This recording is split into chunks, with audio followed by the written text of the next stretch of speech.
Magandang araw sa inyo at welcome back sa aking mumunting channel. Para sa episode natin ngayon, ito ang aking 10 things na dapat mong malaman sa Kia Sonet.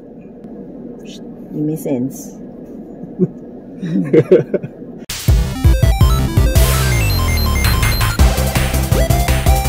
Para sa episode na to, magbabahagi lang ako ng kaalaman na dapat nyong malaman para sa mga nagbabalak kumuha ng Sonet at para na din sa mga Sonet owners na hindi gaano aware sa mga bagay-bagay na nagre-revolve sa mundo ng Kia Sonet.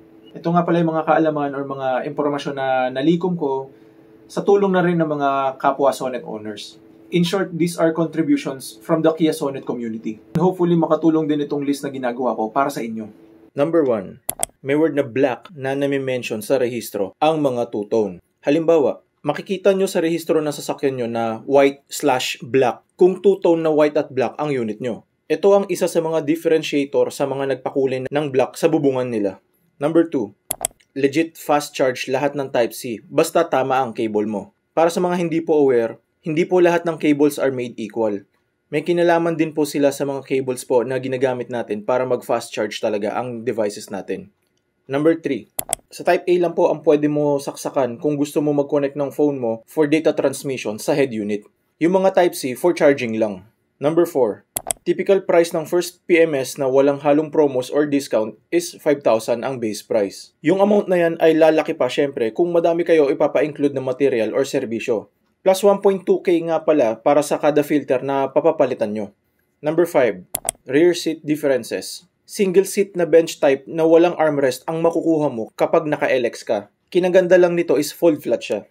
Pero dalawang separate na fold flat seats naman kapag EX at SX kinuha mo. Sa EX, same material lang siya sa LX na combination ng tela at leather na kulay black at gray. Pero sa SX, all leather siya na kulay light brown. At yung best part ni EX at SX is may armrest na makeup holders sila. Number 6. Door automatically locks at 15 km/h. Number 7. Seatbelt warning sign, alarms at 20 km/h kung sakali lang na hindi nyo pa nasusuot. Number 8. Wala nang 1K PMS. Rekta 10,000 km or 6 months na lang, whichever comes first. Hindi na po kasi nila ito ina-advise na gawin. Pero kung mapilit po kayo sa old style na dapat na may 1,000 km pa na PMS, pwede pa rin naman po ninyo ito ipagawa. Ipakiusap nyo na lang ng maayos sa kasa nyo. Pero most likely, top up lang ang gagawin nila kung nararapat lang at hindi po talagang change oil. Number 9. Pwede gamitin ang rear camera for a long period of time while moving forward. Salamat kay Sir Rovi para sa parang life hack na to. Honestly, nung una, inakala ko talaga na opportunity to for a 360 camera. I might have been correct and I might possibly be wrong. Anyway, useful siya in some scenarios, lalo na kung hindered ang view mo sa likod. To get started, punta kayo sa reverse. Pansinin nyo na naka-grayed out ang pangatlong button sa kaliwa kapag naka-reverse tayo. Pero magiging white siya kapag nilipat mo sa neutral. Mapapansin natin na magiging camera na lang talaga siya with no lines na pang-guide.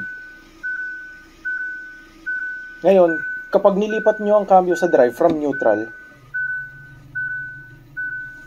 lagi nang naka-on ang camera.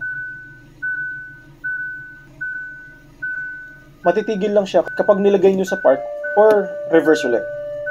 And kung manually mong pipindutin sa head unit. Number 10.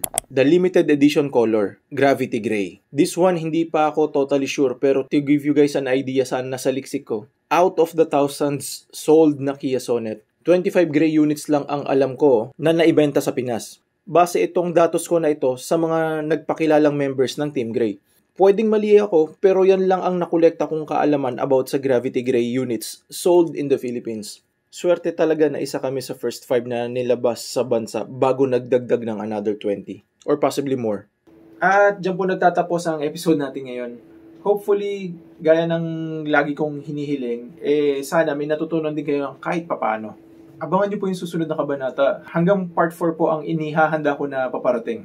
Ganun pa rin, mga kaalaman na nalikom ko para sa mga current Kia Sonet owners at para na rin sa mga potential future owners. Kaya hanggang dito na lang muna, hanggang sa muli, paalam muna pansamantala.